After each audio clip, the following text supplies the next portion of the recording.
Tu ne peux pas travailler sur leur personne. Tu dois travailler sur ta personne. Dieu, telle chose. Dieu, révèle-moi ma vie. C'est le commencement même de l'adoration de Dieu.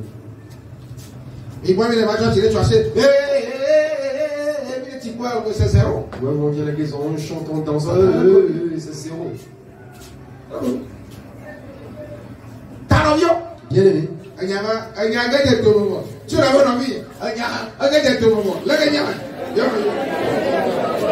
Le grand sujet est arrivé. Qu'allons-nous faire maintenant? Venir à l'église, c'est pas du contentement.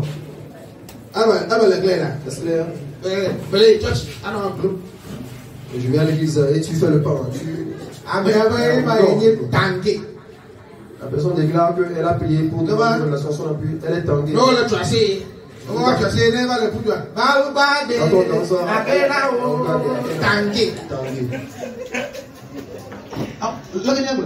que dire? N'est-ce pas? Tu es tombé en esprit. Dieu vivant. Dieu remercions. Dieu vivant, Dieu remercions. L'esprit de tanguer doit être brisé.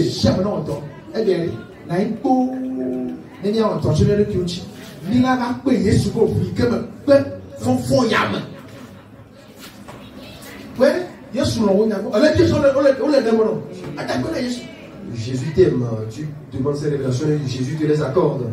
Une question. Alléluia. Amen.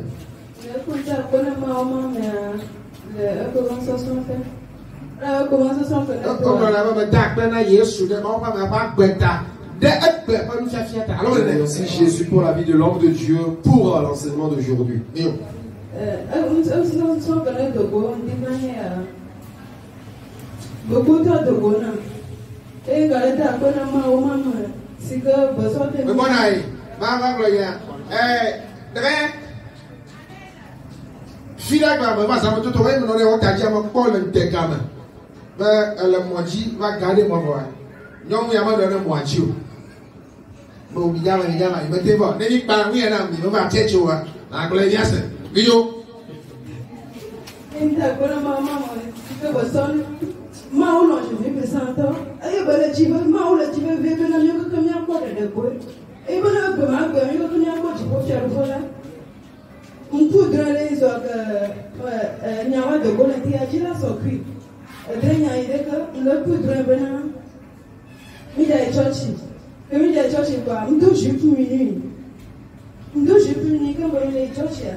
Qui va draguer une fois, détruit cet esprit.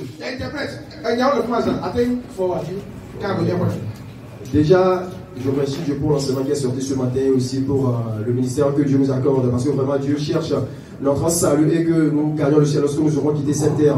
J'ai eu à faire quelques rêves qui sont un peu, s'approchent du thème de l'enseignement. Le rêve, c'est que Lorsque, avant de venir à Jésus puissant, l'église dans laquelle nous étions, on portait de n'importe quoi, ce qui nous semblait bon pour venir au culte, les menus jipa et autres.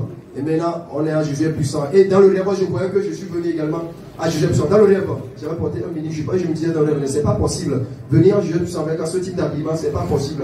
Et c'est là que le Seigneur me vient que l'église dans laquelle on était, on portait de n'importe quoi, les menus jipa y compris.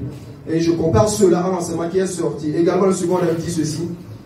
Je rêvais que moi et mon mari, on était sortis de chambre et une jeune fille nous a croisés. Et cette jeune fille déclare que elle a dragué une fois mon mari et c'est que mon mari ne l'a pas aimé, n'a pas de l'amour pour elle. Du coup, elle déclare qu'elle va l'enfermer, va l'emprisonner. Et lorsque l'enseignement sort ce matin, je suis en train de faire une comparaison entre et le rêve et ce qui sort. C'est pourquoi le pasteur déclare à l'appui une jeune fille qui m'a une fois dragué, son esprit, ce démon, je suis en train de briser à peu près les choses qui ont été dites. Le Seigneur nous bénit. Il y a bien la voilà chia. Autre question. Yes. Tiens, micro de l'autre frère.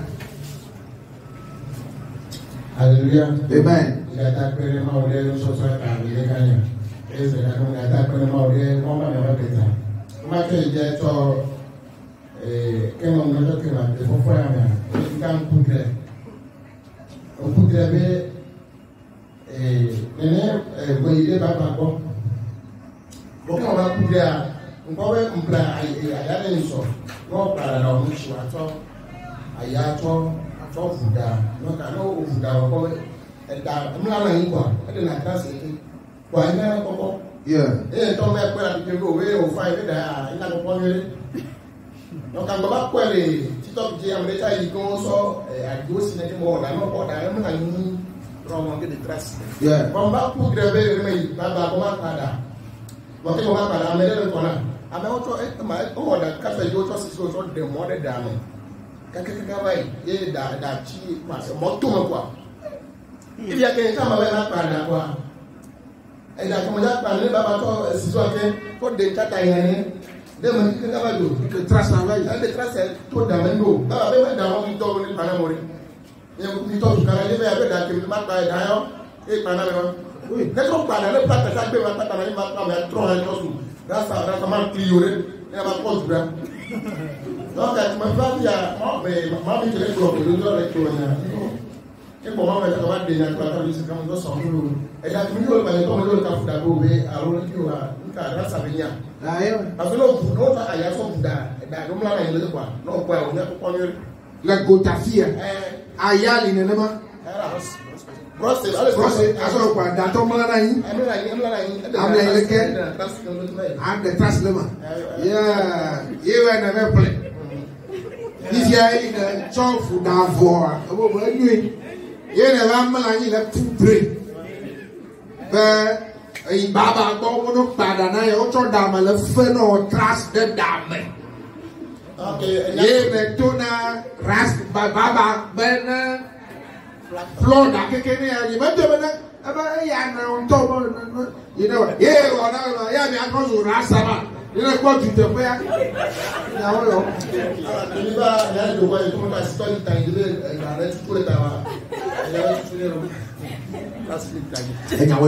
Voici donc la réalité. J'ai fait un rêve. Tout d'abord, hier même, j'ai acheté un panier de brosse qui, quand tu l'utilises pour te brosser, les cheveux paraissent plus jolis qu'avant. Et j'ai pris plaisir en cela. La nuit même, j'étais dans le rêve lorsque j'ai décidé d'aller chez le coiffeur pour me faire coiffer. Et il y avait déjà un client qui était devant moi. On lui a coiffé les cheveux, on a fait des traces dans sa chevelure, des traces qui ne paraissent pas du tout jolies à voir. Et il est arrivé à mon tour. J'ai demandé au coiffeur de me coiffer également et il a pris la tondeuse pour faire des traces dans mes cheveux. Je lui ai dit, mais c'est pas la coupe que je t'ai demandé de me faire. Il dit, non, c'est ce que tu as demandé et c'est ce que j'ai fait. Et d'un seul coup, le coiffeur a pris l'apparence d'un homme rastaman. Et quand tu vois l'instant de suite, j'ai dû prendre la poudre d'escampette. Et donc, ce matin, lorsque les requêtes sont en train de sortir par la femme du pasteur et aussi le thème, l'enseignement qui est sorti, je me dis, ah, c'est donc une mauvaise chose. Et je passais ma main sur ma tête pour réarranger ma chevelure. Le Seigneur nous bénit. Le frère Jean. Alléluia. Amen.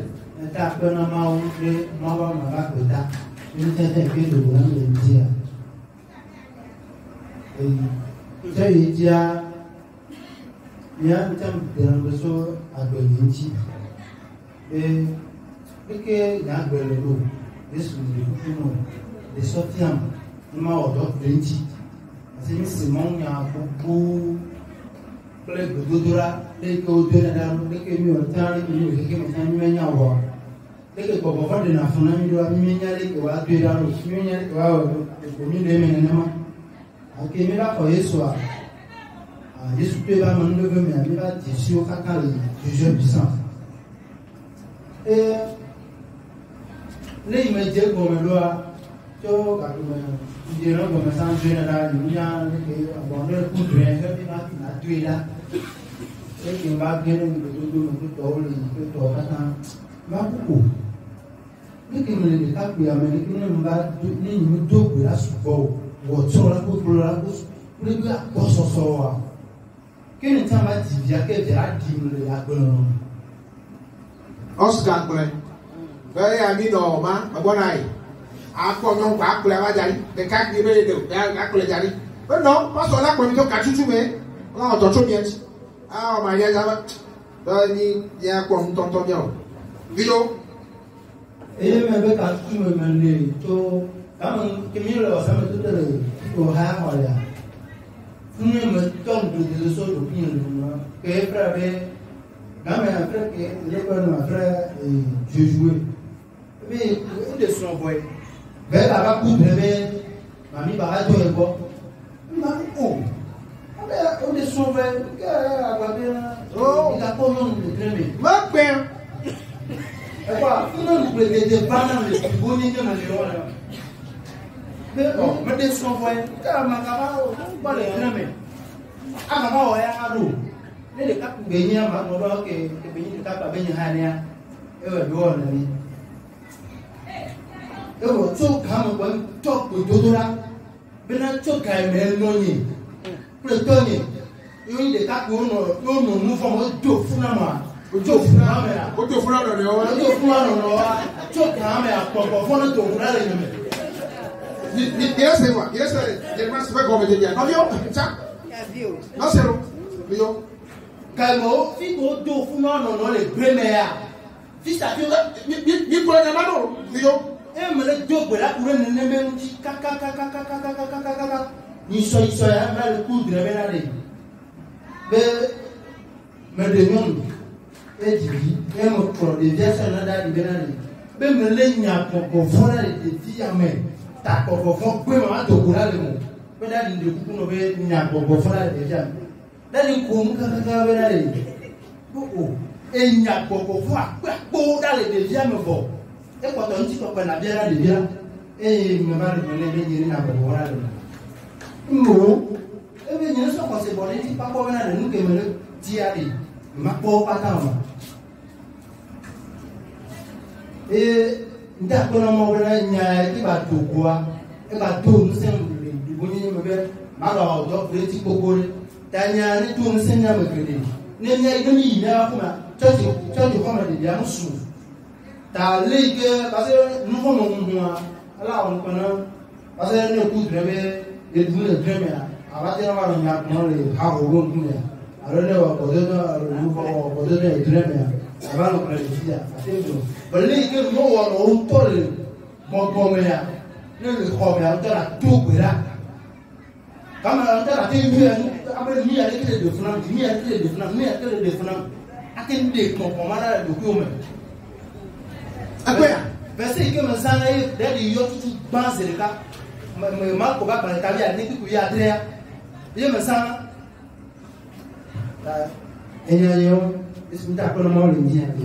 voici bien Jésus.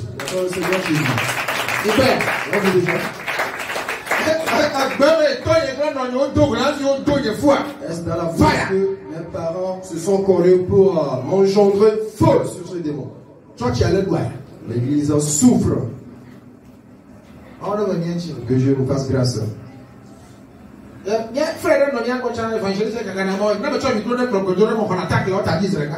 frère a vécu chez nous, c'est un évangéliste. Il est évangéliste. Quand je lui donne le micro de confier le requête de prière, de nature, je reçois des attaques de celui-là. Celui-là, c'est un évangéliste.